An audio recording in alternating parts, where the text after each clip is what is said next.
Stamp பேப்பர்னு ஒரு issue போச்சு இல்லையா? அந்த ஸ்டாம்ப் பேப்பர் வந்து ரூ. 200 வாங்கணும்னு சொன்னாங்க. ஆனால் ரூ. 200 பிரிண்ட் பண்ணி ஒரு ஸ்டாம்ப் பேப்பர் இல்ல.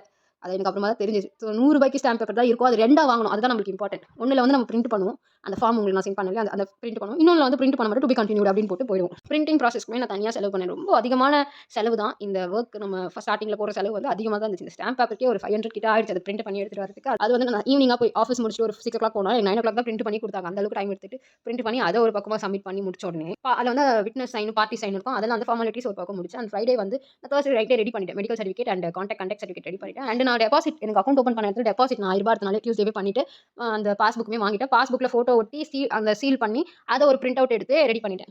அடுத்து பார்த்தீங்கன்னா ஃபர்ஸ்ட் டே போகும்போது எனக்கு ஒரு டிக்ளரேஷன் ஃபார்ம் ஒன்று கொடுத்தாங்க. அதாவது செக்லிஸ்ட் மாதிரி கொடுத்தாங்க. எதெல்லாம் நம்ம சப்மிட் பண்ண எல்லா விஷயமே அதில் இருக்கணும் அப்படின்ற மாதிரி உங்களுக்கு நான் காட்டுறேன் பாருங்க. எல்லாமே இருக்கணும். அந்த மாதிரி இருக்கு. எனக்கு சைனு ப்ராசஸிங் நிறைய போச்சு. பயோடேட்டா அசிஸ்டேஷன் ஃபார்ம் இந்த மாதிரி நிறைய ஃபார்ம் கொடுத்தாங்க. எல்லாமே ஃபில் பண்ணிட்டு அவங்க கிட்ட சீல் வாங்கிட்டு நான் கொஞ்சம் நஞ்சம் இல்லைங்க நிறையவே கஷ்டப்பட்டு ஃபார்மாலிட்டிஸ் எல்லாம் நான் 1 வீக் ஆயிடுச்சு. 1 வீக் எக்ஸாக்டாக 1 வீக் ஆயிடுச்சு. எல்லாத்தையுமே கம்ப்ளீட்டாக முடிக்கிறதுக்கு எனக்கு 1 வீக் ஆயிடுச்சு. ஸோ நேற்று தான் நான் எல்லா டாக்குமெண்ட்ஸுமே ஃப்ரைடே தான் சப்மிட்டே பண்ணேன். ஸோ இன்னுமே கூட அவங்க அப்லோடிங் பண்ணி ஹெச்ஆருக்கு அனுப்பல. இது ஒரு விஷயம் என்னன்னு பார்த்தீங்கன்னா அவங்க இன்னைக்கு எனக்கு தேர்ஸ்டேவே சொல்லிட்டாங்க. இந்த மாதிரி பெண்டிங்னு வந்துருச்சு. ஒரு 10 பிரான்ச் தான் பெண்டிங்ல இருக்கு. நீங்க இதை எப்போ முடிப்பீங்கன்னு கூட என்கிட்ட கேட்டுட்டாங்க. எனக்கு அங்கே ஹெச்ஆர்லேருந்து இன்ஃபர்மேஷன் வந்துருச்சுமா அப்படின்னு சொன்னாங்க. ஸோ நானுமே எனக்கு எப்படின்னா முடிச்சே ஆகணும்னு தேர்ஸ்டே நைட்டே போயிட்டு medical certificate contact certificate ready பண்ணி அவங்ககிட்ட சப்மிட் பண்ணிட்டேன் ஃப்ரைடேவே. ஸோ ஃப்ரைடே பண்ணோன்னே அவங்க என்ன சொன்னாங்க பார்த்தீங்கன்னா இது எல்லாத்தையுமே வந்து ஸ்கேன் பண்ணிடுங்க. ஸ்கேன் பண்ணிட்டு பிடிஎஃபாக மேக் பண்ணி ஒரு சார் ஒருத்தர் அவருக்கு அனுப்பிட்டு ஃபோல்டர் கிரியேட் பண்ணி வைக்க சொல்லுங்க. உங்களுக்குன்னு ஒரு செப்பரேட் ஃபோல்டர். நான் என்ன பண்ணேன் என்னோட ஃபோன்லேயே வந்து எல்லாத்தையும் ஸ்கேன் பண்ணி ப்ராப்பராக பிடிஎஃபாக தனி பிடிஎஃபாக ரெடி பண்ணி அவருக்கு மெயிலில் சென்ட் பண்ணி அது வந்து ஒரு பிரான்ச்சோட மெயில் தான். பிரான்ச்சில் மெயிலுக்கு சென்ட் பண்ணி மேமுக்கே அது செட்டாக போயிடுச்சு. அது உங்களோட அதை ஃபோல்டர் பண்ணி ரெடி பண்ணி வச்சாங்க. அதை எப்போ அப்லோட் பண்ணுவாங்க மீன்ஸ் மேபி அன்றைக்கே கூட அவங்க பண்ணியிருக்கலாம். நான் அன்றைக்கி ஸ்கேன் பண்ணது என்னமோ ஈவினிங் தான் ஒரு 4:30 ஆயிடுச்சு. அவங்க அன்றைக்கி சப்மிட் பண்ணுறது கொஞ்சம் கஷ்டம் தான். மேபி இன்னைக்கு லீவ் இல்லை, 4th Saturday leave. So maybe அவங்க மண்டே சப்மிட் பண்ணுறதுக்கு வாய்ப்பு இருக்குது. ஏன்னா முடிஞ்சிருச்சுன்னு அவங்களோட ரிப்போர்ட்டிங் ஃபார்மாலிட்டிஸ் ஃபார்ம்ஸ் எல்லாமே முடிஞ்சிச்சுன்னா சப்மிட் பண்ணுறது தான் ஒரே வேலை. ஸோ இதில் நான் என்ன சொல்கிறேன்னா 1 வீக் டைம் கொடுத்தாங்க. இன்னுமே நிறைய பிரான்ச்சில் வந்து ஃபார்மாலிட்டி சப்மிட் ஆகலன்னு சொல்கிறாங்க. ஸோ இன்னும் யார் முடிக்கல என்ன டவுட்ஸ் இருந்தால் டெலிகிராமில் கேளுங்க. ஃபுல்லாகவே நான் முடிச்சிட்டேன். இப்போ நீங்கள் எப்படி கேட்டாலும் சொல்ல தான் போகிறேன். அண்ட் நான் வந்து ஃப்ரைடே தான் ரிப்போர்ட்டிங் ஃபார்மாலிட்டிஸை முடிச்சேன். வேறு எதுவும் இல்லை. நெக்ஸ்ட் பார்த்தீங்கன்னா பேங்கிங் ப்ரிப்பரேஷன் பண்ணுறோம். இந்த ஜாப் எந்த வகையில் ஹெல்ப் பண்ணுதுன்னு பார்த்தீங்கன்னா ஒர்க் பண்ணுறதே உங்களுக்கு ஒரு கான்ஃபிடன்ஸ். நிறைய பேர் பேங்கிங் எக்ஸாம் க்ளியர் பண்ணி கிளர்க் ஆஃபீஸராக போகணும் அப்படின்னு நினைக்கிறவங்க நிறைய பேர். ஸோ அவங்க தான் மோஸ்ட்டாக இந்த ஒர்க் வந்து ட்ரை பண்ணுவாங்க. டிவி ப்ராசஸ் போகும்போது நிறைய பேர் எனக்கு பின்னாடி இதை பற்றி பேசிட்டு இருந்தாங்க. இந்த ஒர்க்கை ஜாயின் பண்ணிட்டு நம்ம வந்து ஸ்டடீஸ் கண்டினியூ பண்ணலாம். நானுமே வீட்டில் கொஞ்சம் ப்ரெஷர்னால வேறு ஜாப்ஸ் போனேன். அங்கே செலக்டும் ஆகிட்டேன். அது கார்பரேட் கம்பெனி செலக்ட்டுமே ஆகிட்டேன். அதே சேம் டே நான் செலக்ட் ஆன சேம் டேலேயே எனக்கு இந்த டிவிக்கான இன்ஃபர்மேஷன் மெயில் மூலமாக வந்துச்சு. நான் அந்த வேலையை வேண்டான்னு சொல்லி விட்டுட்டு இந்த வேலையில் இந்த டிவி ப்ராசஸ்க்காக போய் 2 மாதம் கிட்ட வெயிட் பண்ணி இதுக்கு அடிச்சு வீட்டில் திட்டு வாங்கி இதில் நம்ம ஜாயின் பண்ணி இந்த 1 வீக் நம்ம வந்து போயிருக்கோம். இது எல்லாமே ஒரு ட்ரீம் மாதிரி இருக்குது.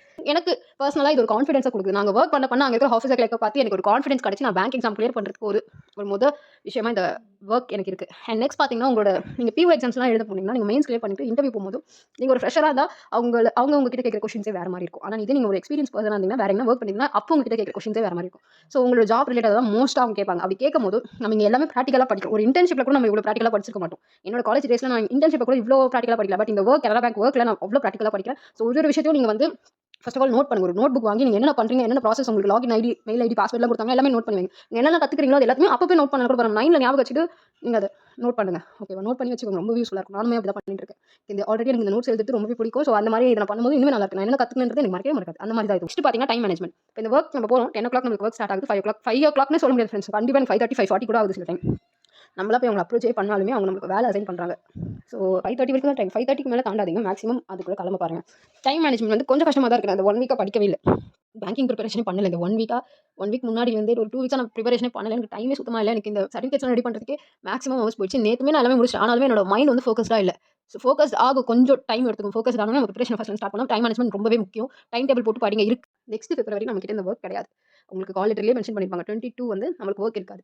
ஸோ நான் ஒரு கார்பரேட் கம்பெனி வேலை எனக்கு வந்துச்சுன்னு சொன்னேன் இல்லையா? அதில் ஒர்க் பண்ணியிருந்தா கூட நான் வந்து அது ஒரு பெர்மனன்ட் ஜாப் தான். அது நான் எவ்வளோ நாள் வேணால் பண்ணியிருக்கேன். ஆனால் இந்த அப்ரெண்டிஸ் அப்படி இல்லை. இதெல்லாம் நம்ம வாண்டடாக வச்சுக்கிது. நிறைய பேர் வந்து 5th 9 டிவி போனவங்களுக்கு ஜாயினிங் கால் எப்போ வரும் அப்படின்னு கேட்டாங்க. ஸோ அவங்களுக்கு நான் என்ன சொல்கிறேன்னா உங்களுக்கு நல்லாவே தெரியும். வெயிட் லிஸ்ட்டில் இருந்தவங்களுக்கு December 30, 31 வந்து டிவி போனவங்களுக்கு எவ்வளோ நாள் ஆச்சுன்றது உங்களுக்கு நல்லாவே தெரியும். பிகாஸ் ப்ராசஸிங் அது இதுன்னு ரொம்ப டிலே பண்ணுறாங்க கனரா பேங்க்னு. ஸோ இதுலேயே உங்களுக்கு தெரிஞ்சிருக்கும் 5th 9க்கு வந்து எவ்வளோ டிலே ஆக போகுதுன்னு.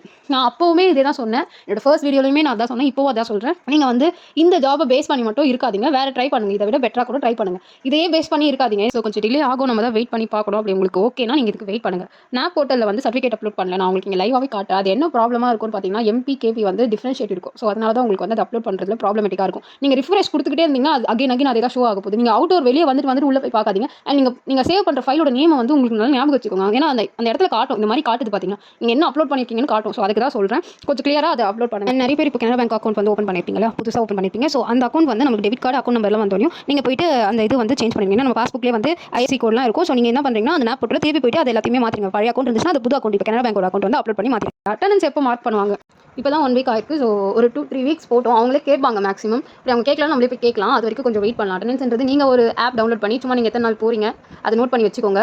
ஸோ நீங்கள் லீவ் எடுத்தீங்கன்னா அதையும் நோட் பண்ணி வச்சுக்கோங்க. அவங்க கேட்கும் போது யூஸ்ஃபுல்லாக இருக்கும். அண்ட் ஒன் மோர் திங் என்னன்னு பார்த்தீங்கன்னா, நம்மளோட ஸ்டைஃபன் எப்படி வரும்னு பார்த்தீங்கன்னா எல்லாருக்குமே நார்மலாக தெரிஞ்சிருக்கும். ஏன்னா நம்ம அப்ளிகேஷன் போடும்போதே நம்மளுக்கு அது அவங்க மென்ஷன் பண்ணியிருந்தாங்க 10,500 வந்து கனரா பேங்க்லேருந்து 4,500 கவர்மெண்ட்லேருந்து தருவாங்கன்னு. ஸோ அது வந்து ஒரே டைமில் ரிசீவ் ஆகாது, அது ஒரு டேட்டில் ரிசீவ் ஆகுதுன்னு எனக்கு சொல்லியிருந்தாங்க. ஸோ ஃபர்ஸ்ட் வந்து கனரா பேங்க் வருது, அதுக்கப்புறம் தான் கவர்மெண்ட் இஷ்யூ ஆகுது அப்படின்றது எனக்கு சொல்லியிருந்தாங்க. ஸோ அதுவுமே நமக்கு கொஞ்சம் டிலே தான் ஆகும். 1 மந்த் ஆனாலும் அதை நம்ம ஆச்சரியப்படுறதுக்கு எதுவுமே இல்லை. ஸோ டிலே ஆகும். ஏன்னா மெரிட் லிஸ்ட்டில் இருந்தவங்களுக்கு எவ்வளோ டிலே ஆச்சுன்னு நம்ம எல்லாருக்குமே தெரியும். ஸோ அந்த மாதிரி தான்.